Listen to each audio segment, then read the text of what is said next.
Albert Einstein. The name itself conjures up images of genius, innovation, and a touch of eccentricity. Wild hair, crazy theories, tongue out. You know him, right? He's the quintessential mad scientist, the face of intellectual rebellion. He's the poster boy of science, the man who made physics cool, who turned complex equations into cultural icons. Like the rebellious teenager science never had, but then put on a t-shirt. His image is everywhere, from classroom posters to pop culture references. But is Einstein all he's cracked up to be? Is he truly the unparalleled genius we celebrate? Or is there more to the story? Let's be honest, he's had a pretty good run. Decades have passed, yet his name still resonates, his theories still discussed. Over a century later, we're still obsessed. His face, his equations, his very essence permeates our culture.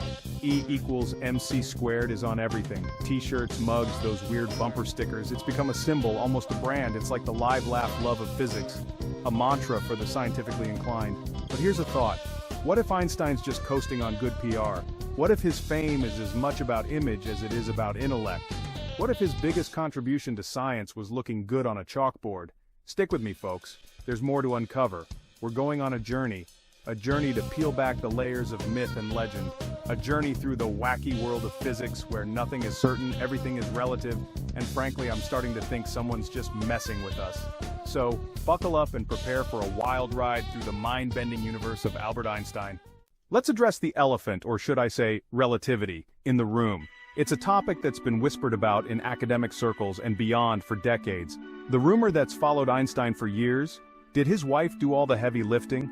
Was Mileva Maric the unsung hero behind one of the greatest scientific breakthroughs of all time? Mileva Maric, Einstein's first wife, was a physicist herself. She was not just a supportive spouse, but a brilliant mind in her own right, contributing to the scientific community, and a damn good one by all accounts. Her academic records and correspondence with Einstein suggest she was deeply involved in their collaborative work.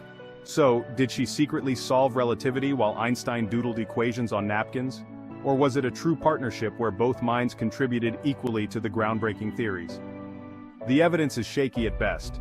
Historical documents and letters provide some clues, but nothing definitive. Like trying to prove Bigfoot exists with a blurry photo and a footprint in your garden. It's tantalizing but ultimately inconclusive. But it does make you think, doesn't it? What if the narrative we've been told is only part of the story? Was Einstein the brains of the operation or just the better brand?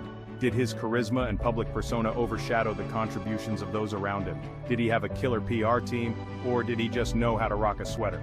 The truth might be somewhere in between, a blend of genius and savvy self-promotion. In the end, the story of Einstein and Maric is a reminder that history is often more complex than it appears.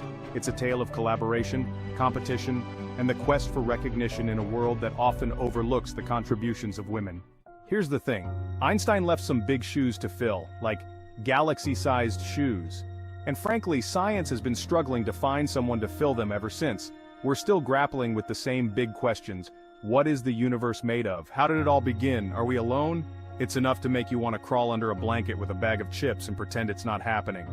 Look, I'm no scientist, I barely passed high school physics, but I know this. If I was paying someone to solve the mysteries of the universe, I'd be asking for a progress report by now.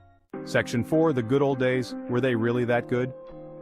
Everyone talks about the golden age of science like it was some kind of intellectual rave. It was a time when ideas flowed freely, and the boundaries of knowledge were constantly being pushed. Einstein, Marie Curie, Niels Bohr, they were throwing back ideas like it was going out of style. But let's be real. These were not just casual brainstorming sessions, they were intense debates and discussions that often went late into the night. Science back then was basically a bunch of geniuses arguing in smoky cafes. These cafes were the breeding grounds for some of the most revolutionary ideas in science, but they were also places of fierce intellectual battles. It was like a really nerdy version of Cheers, but with fewer laughs and more existential dread. The stakes were high and the pressure to make groundbreaking discoveries was immense. Sure, they made some breakthroughs. These were moments of triumph that changed the course of history and advanced our understanding of the world. But they also left us with a whole bunch of new problems. Each discovery opened up new questions and challenges that future generations of scientists would have to tackle. It's like they cleaned one room of the house and just swept all the dirt under the rug in the next room. The legacy of the golden age of science is a mixed bag of incredible achievements and unresolved issues that continue to shape our world today. Section 5. The unanswered questions. Thanks, Al. let's talk about black holes. Einstein predicted them, but he didn't offer a frequent flyer program. They're basically giant cosmic vacuum cleaners, sucking up everything in their path, including our understanding of, well, everything. And then there's quantum mechanics. Don't even get me started. It's like the universe's way of saying, you think you know how things work? Think again, buddy. Einstein, for all his genius, left us with more questions than answers. Which, to be fair, is kind of a scientist's job. But still, it'd be nice to have a few more answers, you know? Yeah, thanks a lot, Al. Section 6. Keep on searching. So, is science broken? Are we doomed to wander the cosmos, forever searching for answers we'll never find? Maybe. But hey, it's the journey, not the destination, right? Or something like that. In the meantime, I'll be here, trying to figure out how the universe works. Or at least how the remote control works.